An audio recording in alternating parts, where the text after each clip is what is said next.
Hey friends, it is Jenna, what is up, and welcome back to the Board Game Garden. Today we're going to be doing a fun solo video that was actually recommended by one of the Board Game Garden Patreon members. I actually posted over there asking for some different video ideas, videos that the Patreon members wanted to see on the channel, and I'm working through all of those now. So the first one that I wanted to do was this one, which was requested by August, so huge shout out to August. Basically what I'm going to be doing is I'm going to be giving you some solo game recommendations in a few different price ranges. So we're going to start off with games $25 or less. I will say that I looked at my websites that I usually look at that are in Canadian dollars. So some of these might be in Canadian. I also asked the Patreon members to give me some of their recommendations as well that I could give to you guys. So their recommendations might be slightly different because of the price or currency exchange, but all of the ones that I'm giving are in Canadian dollars.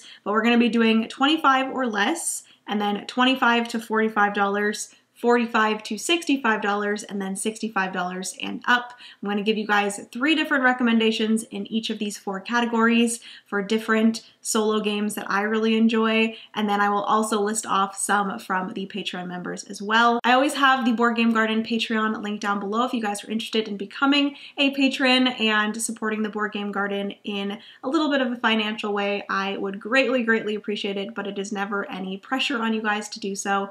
I always say I just appreciate you guys being here and supporting the channel by watching this and commenting stuff. But if you do want to support, the Patreon is the best way to do so. And it allows me to continue making videos, making content, and doing this full time for the first time in 2023. So huge shout out to all my patrons so far. I appreciate you guys so much. But yes, I post on there about 2 to 3 times a week. I post my YouTube video and Twitch streaming schedule over there on Mondays, and then a few other posts throughout the week as well. So if you guys are interested, like I said, I always have the Patreon link down below. But yes, without further ado, let's get into this video. If you guys want to see all of the different solo games that I recommend at a few different price points, then just keep on watching. Give this video a big thumbs up if you enjoy. Hit that subscribe button if you've yet to do so. We'd love to have you here in the garden. Comment down below any other recommendations for solo games that you have for anybody watching this video. I'm sure everyone would appreciate that.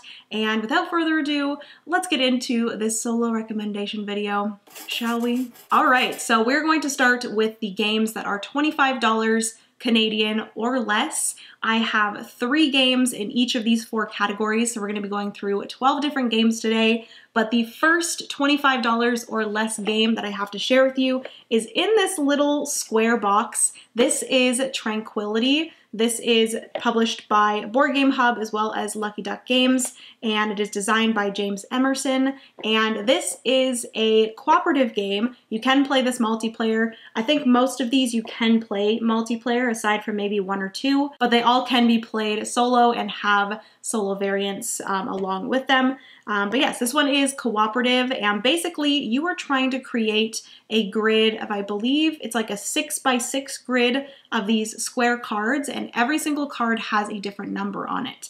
There are numbers from 1 all the way to 80, and you are having to place these cards in somewhat of an ascending order, and then you're trying to fill up the entire grid before you run out of cards. But the trick to this game is that if you ever place a card beside another card, you have to discard the amount different between those 2 cards. So you always have, I believe, 5 cards in your hand. You are placing down a card. If you place down a card and then have to discard, let's say we put down a 36 beside a 38, you would have to discard 2 of the cards in your hand and then pick back up to 5 cards. And you're just trying to do this to fill up the entire grid. At one point, you have to put a start card once you get that in your hand. And then at the end, you have to be able to place a finish card. So it's this really fun puzzle, challenging game to play, and I really enjoy it. I have not played this multiplayer yet, but I do want to play it multiplayer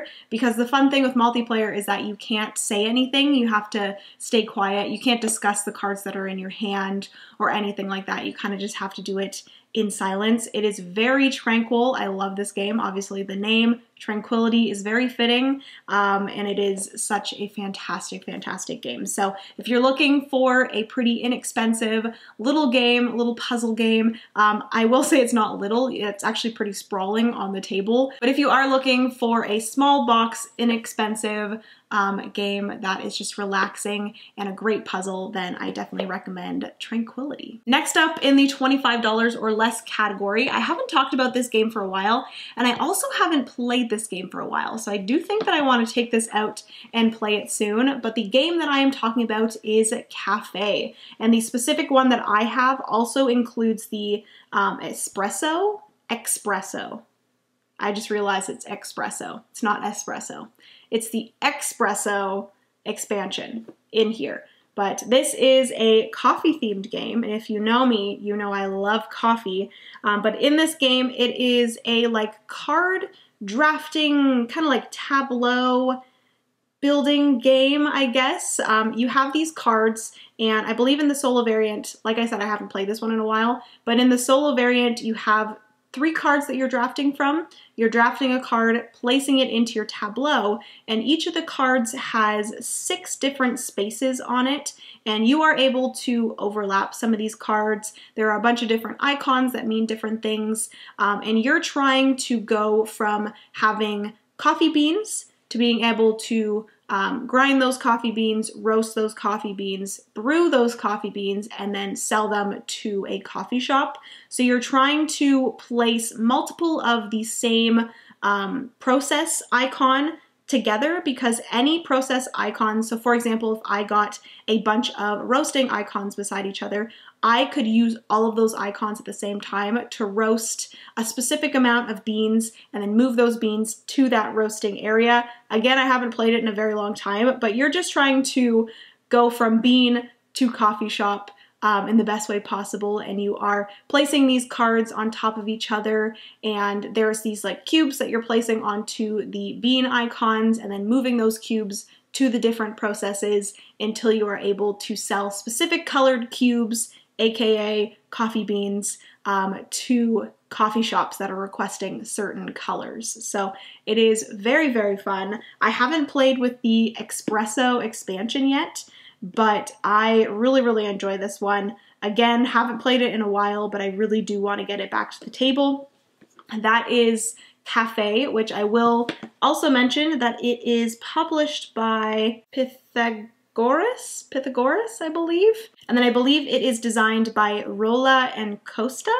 But yes, that is Cafe. Definitely recommend. This is one that I do want to get to the table very, very soon, because I remember really enjoying it when I played it the first few times, and then I haven't played it since then. So that is Cafe. Moving on to the third $25 or less game. I do want to mention that I tried to get some games here that I haven't chatted about in a bit. I do know that I chat about the same games quite often, but that's just because I talk about the ones that I'm playing, and I typically play a lot of the same games over and over again.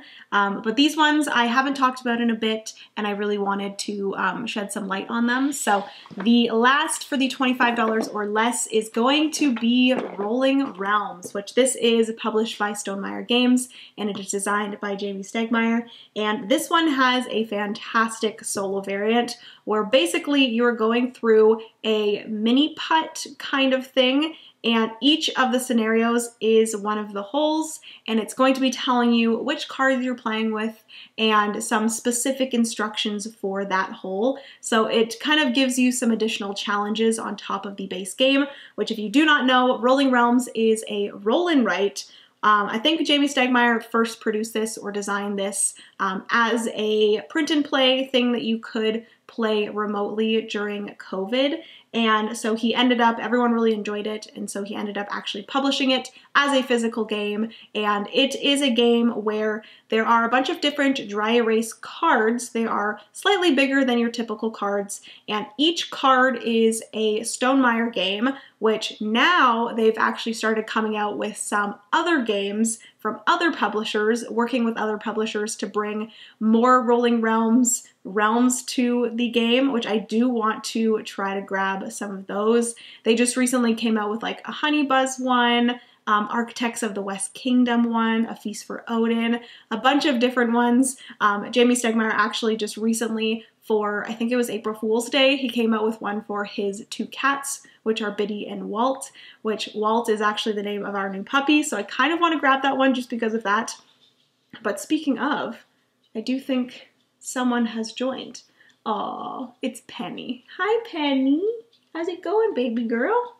But yes, basically in Rolling Realms, in a game, you are going to be choosing 3 of the realms to play with. You're going to have 3 cards in front of you, and each of the cards is going to be a game, like I said, and each of the different cards have different puzzle that you're going to be working through by rolling 2 dice, having those 2 numbers, and then you're having to put those 2 numbers into 2 of the 3 cards. It has to be 2 different cards, and then you're going to be doing these puzzles, getting these resources to be able to mitigate the dice numbers, and you're trying to get a specific amount of stars, or the most amount of stars, but sometimes with the solo variant, with the mini putt campaign, there are specific numbers that you're trying to get. So there might be one that's like, play with these 3 specific cards and have, you know, ascending star numbers. So your leftmost card must have 4 stars, then 5 stars, then 6 stars, which is very difficult. This game is pretty difficult. I've tried a few of them. I think I've gotten up to like the 7th hole, and they are getting so hard, but it is so much fun. And honestly, you don't even have to play the mini game.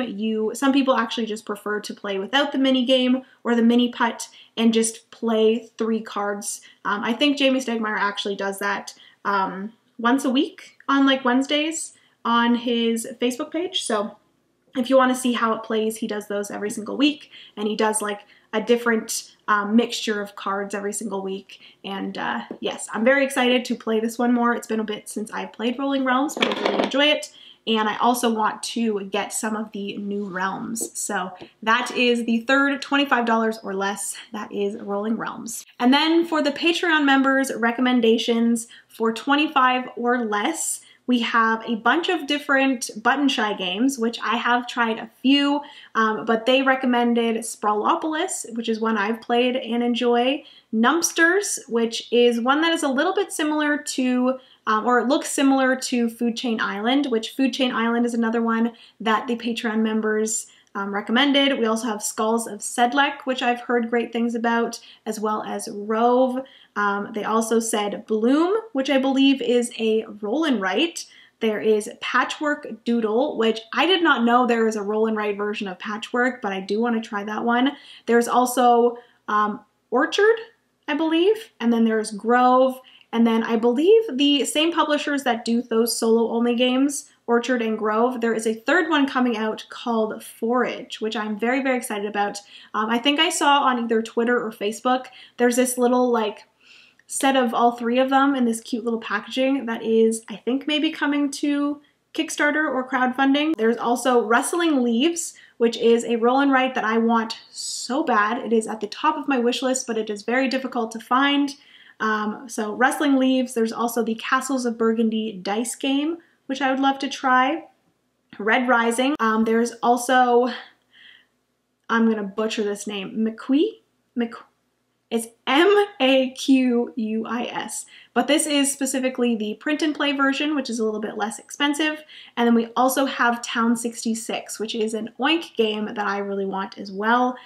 Jeff and Jamie from Frosted Meeple have been playing this a ton, and it looks very fun. It looks like a great puzzle game, and you can play it solo, which is awesome. But yes, those are all of the recommendations from the Patreon members. Moving into the next category. This one is going to be the $25 to $45. So these are in like the, mid-price range, not too expensive, but getting a little bit more expensive.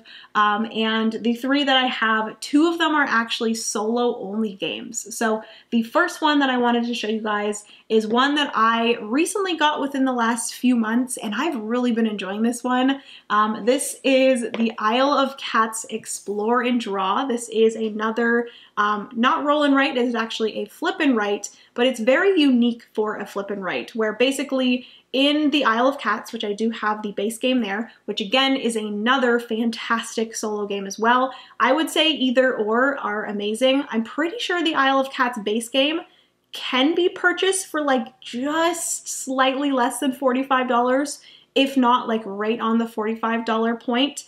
So I do think that on this book here that I have in front of me, I do think that I put the Isle of Cats and then in brackets Explore and Draw, because I'm pretty sure both of them land in the same category. Obviously this one is quite a bit cheaper. I think it lands in around like the 20 something, like the high 20s, maybe like 30 something. But the Isle of Cats Explore and Draw is just a smaller version of the Isle of Cats. It plays a little bit quicker, but basically in the Isle of Cats, you are trying to save as many cats as possible, and the cats are in these like polyomino shapes. In the original game, you do have like tiles that you're placing onto a boat, but in Explore and Draw, you're actually drawing in the polyomino shapes onto your boat, and you're trying to get family of the same colored cats in the same areas on your boat. You're trying to fill in your boat as well as possible. You're trying to get some of these specific objectives and stuff like that, and you are actually playing against your sister in the solo variant. So apparently like the story is that your sister has climbed aboard and she's trying to take credit for all of your work. So you're trying to not give your sister as many points as you're playing, and it's this really, really fun balance of trying to get as many points for yourself, but at the same time not doing specific things because they're going to get your sister points. But yes, in the Explore and Draw, you have a grid of, I think it's like 4x3 or 3x3. I think it might be 4x3. But you are on your turn choosing one of the columns, and you're going to be using those three. So whether that is, you know, an objective card and 2 cat cards, or it's 2 cat cards and a treasure card, anything like that, you're going to be using those 3 specific ones in that column, placing it into your boat, and trying to fill it and make families of the same colored cats. So yes, that is the Isle of Cats Explore and Draw. I don't think I mentioned, but it is designed by Frank West and it is published by City of Games. I always accidentally call it City of Kings, but City of Kings was City of Games' first game, I believe. It's the first game that Frank West designed, but yes, that is the Isle of Cats Explore and Draw. Moving on to the next game in the 25 to 45. Did you guys hear my voice there? 25. In the 25 to 45 price range. This one, there's a little bit of a caveat with it. So basically, the next one is going to be Final Girl, which this is season 1 of Final Girl. I just saw that season 2 has started fulfilling, which I am very jealous for everyone getting those, and I do want to get my hands on some of those as well.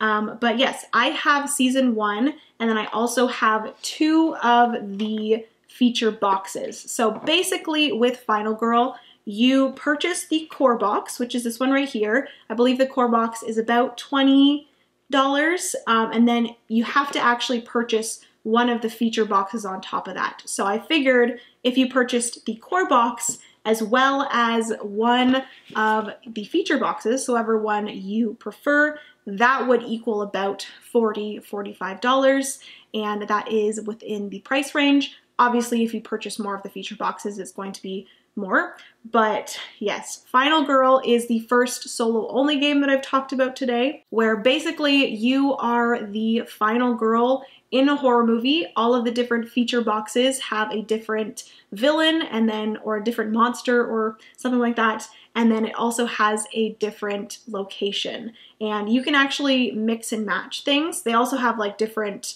final girls that you can play as well. I believe each box has 2 different final girls that you can choose from. But the 2 that I have is the Final Girl Frightmare on Maple Lane. This is where you are going against Dr. Fright, which is kind of a play on Jason? Freddy? No, Freddy. It's a play on Freddy, where you have to defeat him in your sleep. And then the other one that I have is the Poltergeist. This is The Haunting of Creech Manor. So this is like a creepy house with a ghost, which is like one of my favorite types of horror films. I am like as personally for me, I prefer like paranormal horror films as opposed to like murder slasher films. So yes, I'm really, really excited to play the Poltergeist, which I have not had a chance to play yet, but I have played the Frightmare on Maple Lane a few times. But basically, you are playing as the final girl. You are moving your little meeple around this location, and you're going to be gathering different items. You're going to be rescuing some like villagers. No, what are they called? I think they're called villagers. You're rescuing the people around the location in order to gain some benefits, and you are trying to defeat the monster, the villain. And basically on your turn, you're going to be playing cards, and those cards are going to have different things that you can do depending on the dice roll that you get. So all of the dice have stars on them, which are successes, and then some of them have 2 cards. So in order to make that die a success, you have to discard 2 of your cards from your hand, and then it would be a success. And depending on how many successes you get, that determines how like strong the card is that you played. So for example, if you played a walk card and you got 2 successes, you could move twice and like do something or like gain some time. But if you only got 1 success, you could only move once, and that's it. If you got no successes, then you wouldn't be able to move and you would just lose time, which time is kind of important because any time that you have left at the end of your turn is kind of your spending power to be able to purchase more cards for your next turn. So very, very fun. It is very thematic, and it really gets you immersed in that world of being the final girl and trying to defeat this monster or this villain, and it is just fantastic. I definitely recommend it. If you want to pick up any of the season 1, or I believe season 2 is going to be coming to retail at some point. Board Game Bliss is the main website that I looked for the prices of this, and they do have them on pre-order right now. I don't remember if they were the same price as the season 1 boxes, but each of these on Board Game Bliss are about $20.95. So hopefully season 2 is around the same price. But yes, that was the second of the 25 to 45. That is Final Girl. And then moving on to the last game in the $25 to $45 category. This is one that I have not talked about for a while, but it is another coffee themed game, which we talked about cafe, and the next one is Coffee Roaster. So this is another solo only game. You can only play this one solo, and you are trying to brew the best cup of coffee possible. You're going to be going through 2 different like processes or stages or phases. Basically you have the roasting phase and then you have the brewing phase. In the roasting phase, you are building a bag of chips, and you're trying to build this bag as well as possible and like take out chips and put in new chips so that when you go to the brewing phase, when you're taking chips out to brew your cup of coffee, you have the best chips possible and you're going to be able to be as successful as possible with the brew of that cup of coffee. It is a fantastic game, and again, another game from this video that I need to play again because it's been a while since I've played it. It is so comforting to me. It is very, very fun to build that bag up. You can continue doing the roasting phase until you're really confident with your bag, and then you can go into the brewing phase, and it is just so, so much fun. There are a bunch of different types of coffee that you're going for. Oh, if you're a coffee lover, you definitely would enjoy this one. And also if you like bag building, it's a really, really good one. So that is Coffee Roaster. All right, and then for the Patreon members recommendations for 25 to 45, we have Under Falling Skies, which is a CGE game with like dice placement and mitigation, which I really want to try. A lot of people have recommended that one to me. There's also Tiny Towns, which I do have and love. Verdant, which that actually reminds me that Cascadia and Calico also fall into this category and are fantastic games, all 3 of those. Verdant is still one that I would love to try.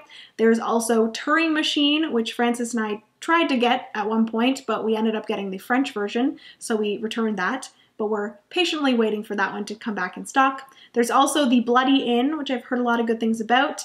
The Dresden Files cooperative card game, which I've never heard before, but it looks very cool. There's also Tiny Epic Galaxies and Tiny Epic Dinosaurs. I have always wanted to try at least one of the Tiny Epic series games because I've heard they are great for solo play. There is Kawaku as well. My Little Pony deck building game, which I do have on our shelf of opportunity. I'm very excited to play that one. Fleet the Dice Game, Three Sisters, which I've talked about a ton here on the channel. Canvas, which I literally have on the wall there and still need to play solo. Bullet Heart. I don't know if it's actually called Bullet Heart or if it's just Bullet with a heart at the end, but that one I've heard a lot of good things about. My friend Aiden just recently picked it up, so I'm really excited to try that one out.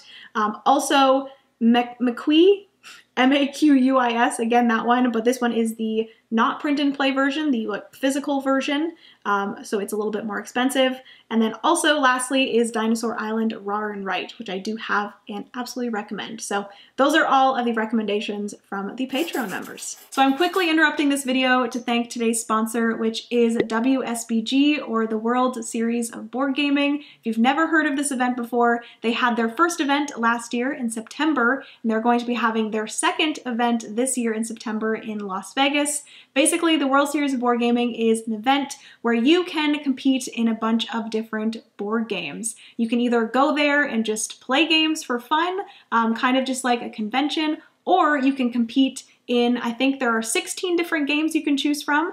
You can choose to compete in one of those games, multiple of those games. If you do win one of those games, you move on to the next game and next game, all the way up to potentially winning the grand prize, which is $25,000. If you do win one of those games, you can get a ring, a World Series ring for that specific game. There are, like I said, 16 different games that you can compete in, anything from Azul and Cascadia, as well as I believe Patchwork as well, so some pretty simple games, all the way up to some more complicated games like Brass Birmingham, Gaia Project, I believe Dune Imperium as well, Arc Nova this year, which is very exciting, and personally, my favorite of all of them, which is the Castles of Burgundy. I would love to compete in the Castles of Burgundy. I feel like I'm decent at it. I have been beat before, I have won before, so that would be a fun one to compete in. But yes, if you guys are interested in possibly attending the World Series of Board Gaming, I have the link down below. If you guys do use my referral code, which is the Board Game Garden, it does get you some money off, which is awesome. Definitely go and check it out. From what I heard from last year's event, it sounded like such a fantastic event, whether you're just there to play for fun. They do have the Dice Tower West full game library there for you to play, or if you're there to compete, everyone was super kind and nice. There was never any like mean, very competitive energy there, which is great. But yeah, definitely go and check out the World Series of Board Gaming. Huge thank you to them for sponsoring today's video. And let's get back to this video. All right, so we are halfway through, moving into the third category, which is $45 to $65. So these are going to be slightly larger games, some bigger games that I have really enjoyed getting to the table, as opposed to getting smaller games to the table. Really pushing myself to get these bigger games to the table has been really fun. So the three that I'm going to recommend, the first one is going to be one that I haven't chatted about in a bit, but I really enjoyed when I played this one, and that is Genotype. So this is published by Genius Games, and it is designed by John J. Covey, Paul Salmon, and Ian Zhang, which I didn't actually know that Paul Salmon helped design this one because he is the designer of Honeybuzz, which I also really enjoy. But Genotype is a worker placement and dice drafting game, I guess. I had to think about that for a second, but this is a fantastic game. I did chat about it a little bit earlier in the year, but basically you are placing your workers on one side of the board to do a bunch of different things to help you with getting these pea plant cards, which you're going to have these pea plant cards that need specific genetics. And once you get a specific genetic that is determined by dice that you draft, you actually get to cover those up with a leaf, and then once you cover up all of the genetics with a leaf, you are finished that pea plant, and then you get to score whatever victory points is on it. There are a bunch of different worker placement spots, from getting you money to be able to do things, getting you different improvements for your like main personal player board, getting more pea plant cards, getting tools to help you, different things like that. And then you're going to be on the next stage drafting these dice from these 4 different areas that are like different genes, genetic types, and then you're going to be drafting those in order to complete your pea plants and gain as many victory points as possible. It's a little bit complicated to explain, but I really enjoyed this one when I did play it. I think I played it twice earlier in the year and I haven't played it since, but I definitely recommend this one if you are into the worker placement, anything to do with dice. I think you would really enjoy this, and I really love the box and the theming of this one.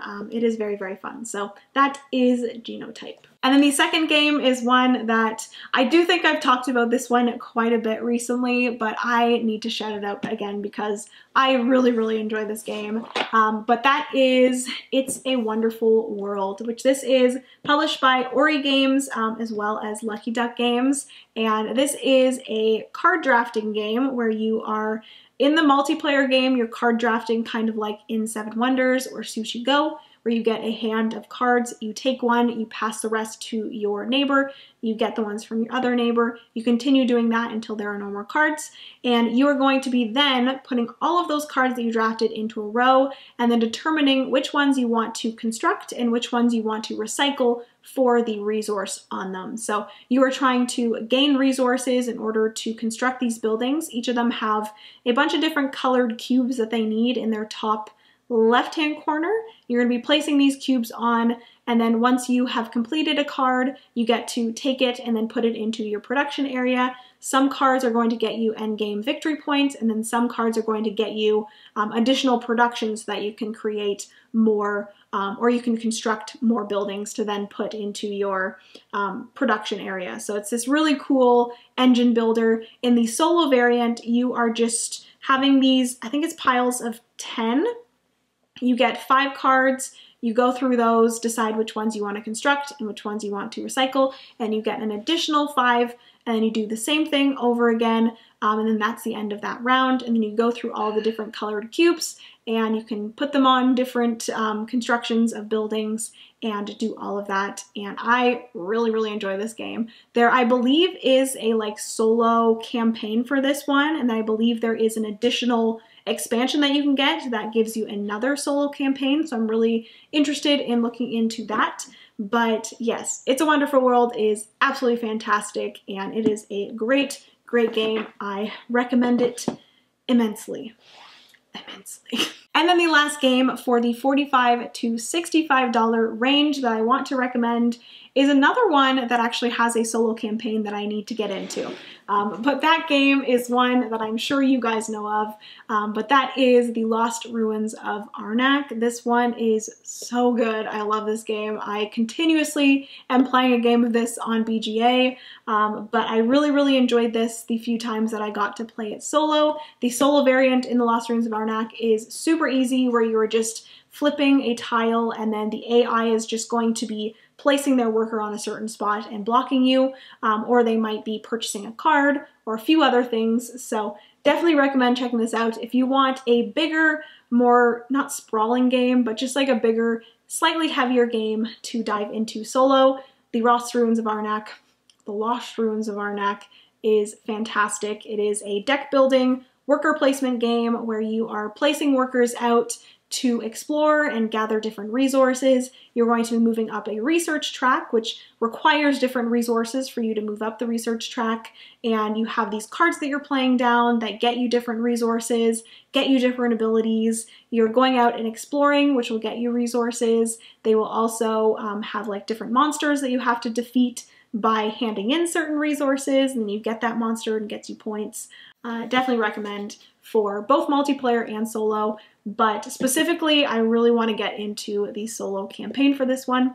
But yes, that is The Lost Ruins of Arnak. Alright, and then for the Patreon members recommendations for $45 to $65, we have Astro Knights, which I've never heard of before, but it sounds very cool. We have the Arkham Horror, the card game series, which the person that recommended this did mention that that would be for the base game, and then obviously that is a very big franchise of a bunch of different expansions that you can buy, so that would be for the base game, but then obviously it would be a lot more expensive, and a lot of people have recommended Arkham Horror to me, the card game, for solo play, but I just know myself, and if I started, I would want to get it all and try to get all the awesome things in that series. So I have just held off on that, but it does look very fun. There's also the Legendary Deck Builder series. Again, this is very similar to Arkham Horror, where there are it's a lot of content in that series. So this would be just for the base game. There's also Carnegie, which I'm in the first game of in BGA right now, and I'm enjoying so far. Aeon's End or Eon's End. Meadow, which I really enjoy. I have it up here.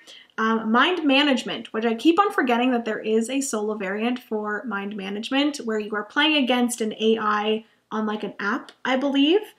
There's also Thunderbirds, which I believe is like an older game, but someone recommended that. Also Wingspan, fantastic game. Viticulture, fantastic game. Parks, fantastic game.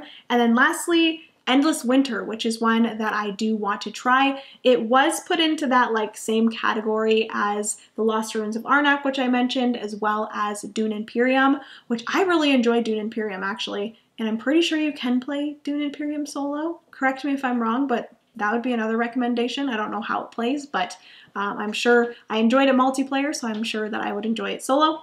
But Endless Winter is in that same realm of games with the worker placement and the deck building, and it sounds like a fantastic game. So those are all of the recommendations for $45 to $65 from the Patreon members. All right, so moving into the last category, which is the $65 and up. These are slightly bigger games, but all absolutely fantastic games, and I definitely recommend. The first one is going to be two things, because we do have the base game, and then you do have to purchase additionally the solo expansion.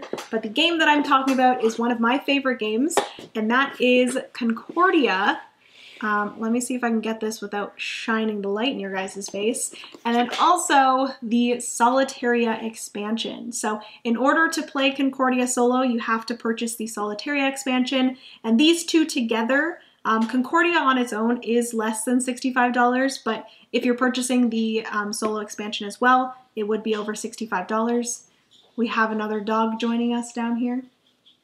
Mr. Walt, welcome!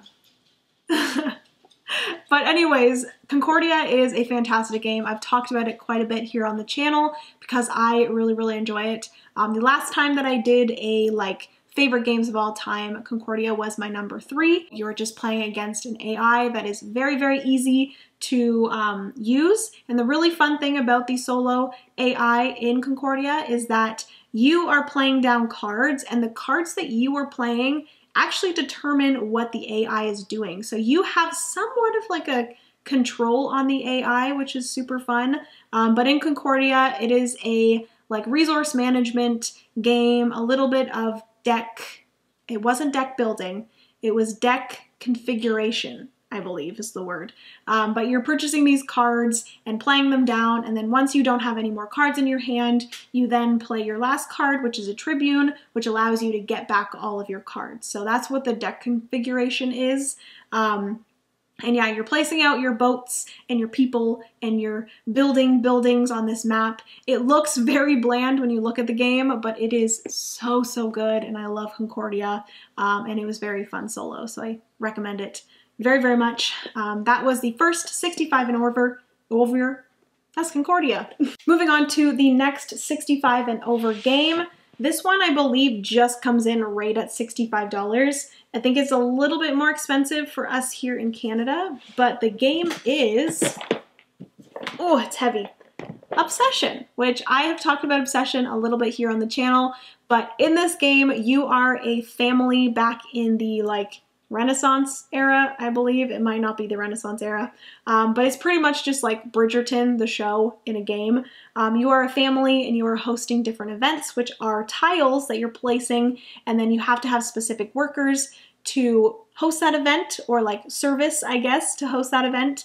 And you have a bunch of different guest cards. It's a little bit of a deck building game, and I think it's considered worker placement, but the worker placement aspect is literally putting your workers onto the event tile as well as the guests that you're having at that event, because you need the service to help serve the guests and serve everybody at that event. If you are working on getting your prestige up so that you are looked at as this prestigious family, you're trying to get the attention of these Fairchilds, and then if you do, you get that Fairchild into your deck of guests, and that Fairchild is going to give you a lot of rewards. Each of the guest cards you have give you different rewards like money and prestige and a bunch of different things. And at the end of the game, you're going to be getting points for all of your guests in your deck, as well as the different tiles, the different events that you have, as well as your prestige and a few other things, but it is such a fun game. The solo variant in Obsession is one of the best that I've played, just because it is so easy. You're literally just rolling a die, and then that die is going to determine which tile from the market you're taking away, and then I believe there's like different scores that you're trying to beat each round or each courtship. And I definitely recommend it. It is a really good one, and the hype around it is real because it is great. So that is Obsession. And the last game that I'm going to chat about today is a game that I just recently posted a full solo playthrough of. I think it was actually the video right before this one, but that game is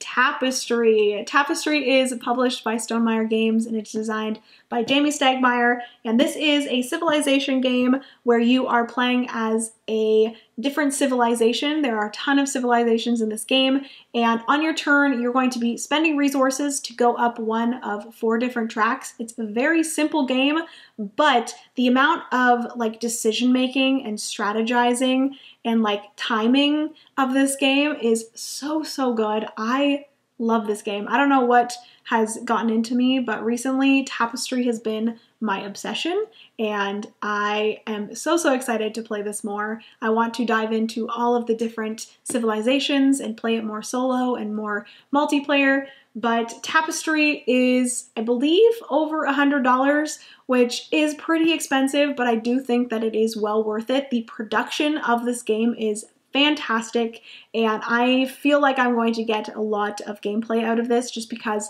I do want to dive in and play all of the different civilizations, which I believe in the base game there's like 16 different civilizations or 12 different civilizations, and then in the expansions there are even more. I do want to maybe grab the 2 other expansions that I don't have. I do have the newest expansion, which is the Fantasies and Futures expansion. But like I said, I did do a full solo playthrough of this, so if you guys are interested in seeing how it plays, definitely go check that one out. I will put it up here. But that is the last game. This is the 3rd in the 65 and up category. That is Tapestry. And then lastly, for the Patreon members, recommendations for you guys. For $65 and over, we have Undaunted, which I have never played any of the Undaunted games, but they recommended Normandy, I believe, and then North Africa, and then I think you have to have a specific expansion to make it solo, which I think was like Reinforcements expansion or something like that. And then we have Hoplomachus Victorum, which is one that I saw a lot of, and I do want to try. There's also Scythe and Spirit Island, as well as Ark Nova, which all 3 of those I do have and really want to try solo. We also have Tainted Grail, The Fall of Avalon. I've never tried any Tainted Grail games, but I have heard good things. Sleeping Gods, which we do have and I do really want to try. Stardew Valley, the board game, which I do have and have played solo. It is fantastic. Keystone North America, I've also played solo and definitely recommend as well. But then lastly, we do have A Feast for Odin, which again is one I have played it multiplayer on BGA, but I would really love to play that one in person physically eventually, because I do think that it would be very satisfying having like all the tiles and placing the tiles in the different spaces. But anyways, that is going to be everything for today's video. Huge thank you to the Patreon members, one, for giving the idea for this video, but also for giving your recommendations to everyone for some different solo games. Thank you guys so much for watching. If you enjoyed, give this video a big thumbs up. Hit that subscribe button if you've yet to do so. We'd love to have you here in the garden. Please comment down below any other recommendations that you guys have for anybody watching. I'm sure they would all appreciate it. But yeah, that is everything for today. I love you guys so much. Remember, you are somebody's reason to smile, and I will see you in the next board game video. Bye, friends.